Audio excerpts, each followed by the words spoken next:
Hi, I'm Rev Myron. I'm a minister through Pathways of Light, and I've been a Course in Miracles student for 40 years. This year, I've decided to go through the text, a few paragraphs at a time, asking Jesus for clarity and then writing from that clarity. Last year, I did all the lessons in this way, so I thought this would be an interesting thing to do. We'll see how it goes. So let's get started. Today, we're looking at Chapter 1, Section 4, The Escape from Darkness. And so let's begin with paragraph 3. Darkness is lack of light, as sin is lack of love. It has no unique properties of its own. It's an example of the scarcity belief, from which only error can proceed. Truth is always abundant. Those who perceive and acknowledge that they have everything have no needs of any kind. The purpose of the atonement is to restore everything to you, or rather to restore it to your awareness. You were given everything when you were created, just as everyone was. Okay, well, I'm going to start at the end of this one. I was given everything. I was given everything when I was created. You were too. Everyone was. So where did it go? Where did my sense of abundance go? Where did my sense of being loved, of being loving, of being lovable go? And where did my confidence and my certainty go? Jesus says it didn't go anywhere and that I still have it all. The peace, the love, the joy, the certainty. He says that the purpose of the atonement is to bring it all back into my awareness. Jesus is telling me that if I acknowledge that I have everything, I will have no needs of any kind. And that makes perfect sense. If I really do have everything, and the only thing keeping me from enjoying this wealth is my refusal to acknowledge it, then the solution to my poverty is simple. I'm reminded of something I heard a long time ago, and the common sense of it caused it to stick. Someone said that if I have a bank account with an endless supply of money that's replenished every time I use any of it, then that would be wonderful, right? But what if I'm unaware of the bank account? Technically, I'm rich, but what good does it do me? No matter how rich I am, in order to benefit from my wealth, I must acknowledge it. Now that I have the solution to my sense of lack, all I need to do is use it. Lack is not an evil force keeping me from good. It is easily overcome. As Jesus says at the beginning of the paragraph, darkness is just a lack of light. So let's shine some light on this situation. Now that I've been assured that I already have what I want, each time I notice a thought of lack, I know what to do. I deny the lack and thus shine away some darkness. I don't need to look for abundance. It's already there, waiting for me to see it. The way I uncovered it is through my willingness to see. I keep doing this every time I see an opportunity. If I feel lonely and unloved, I remember that I have everything I need. I become willing to let go of the belief I could be unloved or even lonely. At first, I don't know what that is supposed to accomplish or how, but I'm willing to suspend my doubt and accept Jesus at his word. And I am willing to allow my mind to be healed and to allow the effects to unfold in my life in unexpected ways. I can remember a few years ago when I began this process. I didn't have any friends at that time, and I asked for that to change, though I didn't see how it would. The Course was helping me come out from under the pall of years of depression.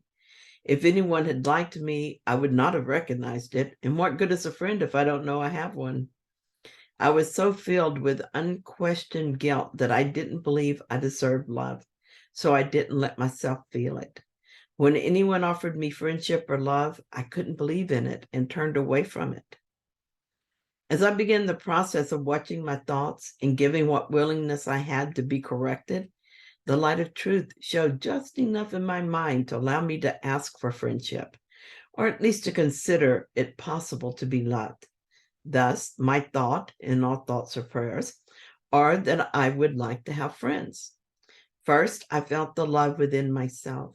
I began to accept it for myself. I started liking myself more, and I began to open up to the light of love. Eventually, as I began to acknowledge that I have love to give, I began to feel the desire to share that love.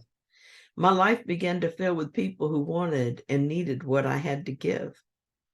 It took longer for my sense of worth to become strong enough to allow myself to acknowledge that love bounces both ways, but eventually I began to recognize friendship when it occurred. Now I understand. Love is what I am. I'm an ocean of love. The love flows from me and then returns in great waves which break over me, covering me in love. Then it flows out again, only to return. Before, I was like a lonely creature standing on the shore, dripping wet, wishing for water. When it would break over me, I would protect myself from its forcing and guard myself to prevent its touching me. I would wish for love, but then do everything I could think of to protect myself from its touch, and then wonder why I was lonely and unloved. The simplicity of it just astounds me. I am love, and I can't be without love. I can only pretend I could lack love and defend against it to safeguard my pretense. Love will take whatever form I feel I need. More money, more health, peace of mind, and joy. It's all mine, because those are just different experiences of love, and I am love. As I open up and more light shines away the darkness, I see so clearly that I've been hiding my good from myself. I thought I didn't deserve it.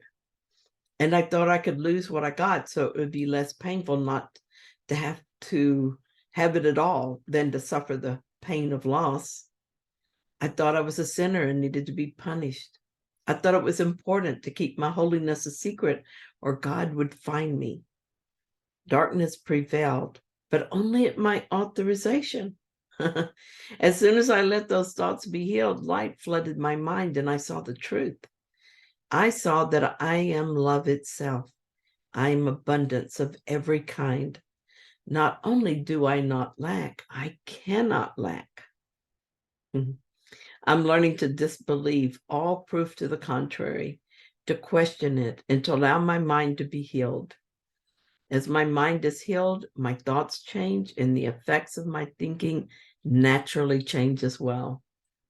It looks like where there was lack, there's now abundance, but that's an illusion. The truth is that where there was a belief in darkness, the belief in lack, there is now light to see that love was always there because there is nothing else. So let's look at paragraph 4, the escape from darkness, paragraph 4. Okay. It says, the emptiness engendered by fear must be replaced by forgiveness. That is what the Bible means by there is no death. And why I could demonstrate that death does not exist. I came to fulfill the law by reinterpreting it.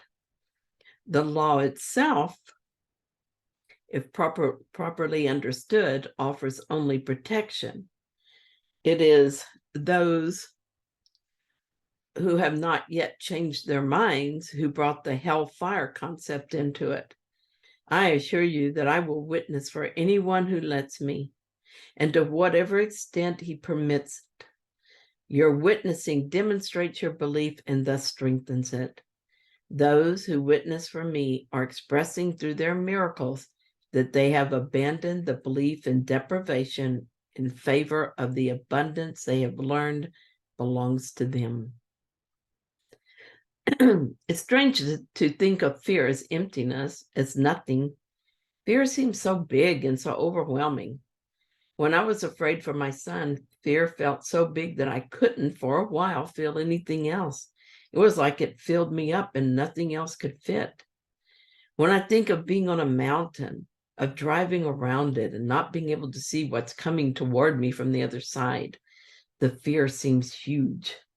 Or especially to think of driving and coming to a switchback, of having that sensation of driving right off into air before the sharp turn that allows me to hug the mountain again. Well, the fear is huge. Just writing about it, I feel my stomach tighten and I want to cry. This fear is even worse because it doesn't make sense. I don't know what to do with it, how to let it go. It makes it seem like fear is bigger than God because so far I've not been able to give it over to Spirit to be healed. And here's Jesus saying that fear is nothing. Where I think that monster fear sits in the dark place in my mind, there is only emptiness. How strange. I have not yet been able to replace that particular fear with forgiveness. Maybe I will not in this lifetime achieve that, or maybe I will do it in a few minutes. I trust that this process is unfolding perfectly. At some point, I will forgive the fear of heights, which evidently is really the fear of death. Jesus witnessed to me that death is not real. He overcame death for himself and for me. Actually, all fear is a fear of death given form. In lesson 163, Jesus says this about fear and death. Death is a thought that takes on many forms, often unrecognized. It may appear as sadness, fear, anxiety, or doubt, as anger, faithlessness, I should say, and lack of trust, concern for bodies, envy, and all forms in which the wish to be as you are not may come to tempt you. Simply speaking, what is not life, capital L life, what is not life is death. Speaking of fear, Jesus also reassures us that the scary parts of religion are only the result of interpretations by frightened people. When I first read that, it was a great relief.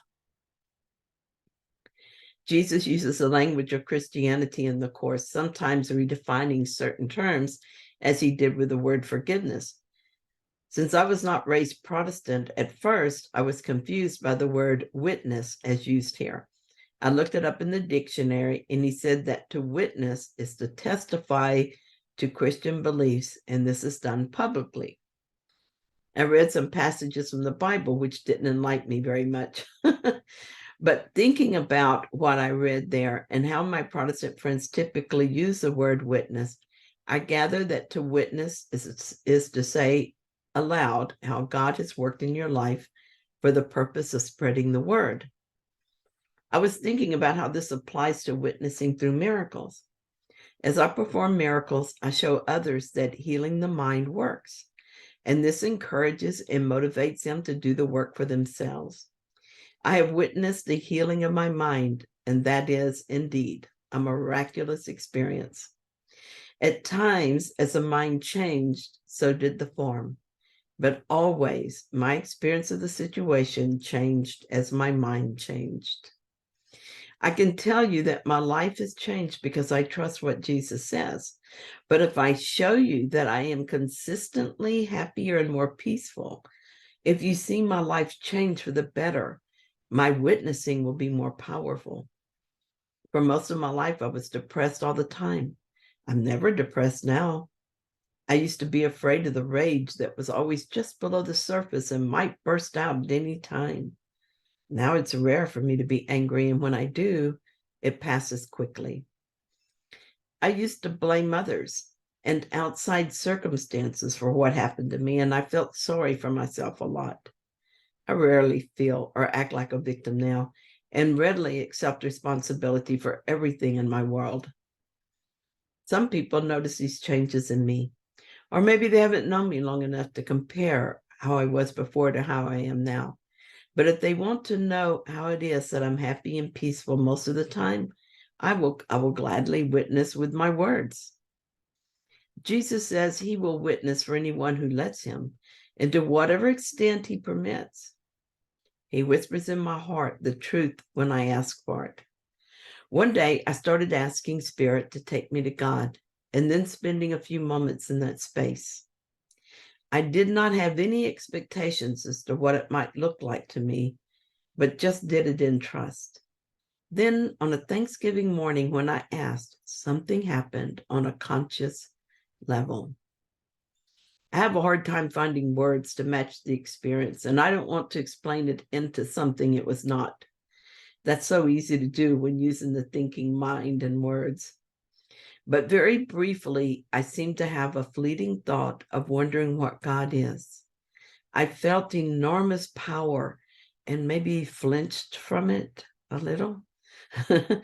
Then felt love like a mighty river flowing endlessly, a constant current of love, harmless.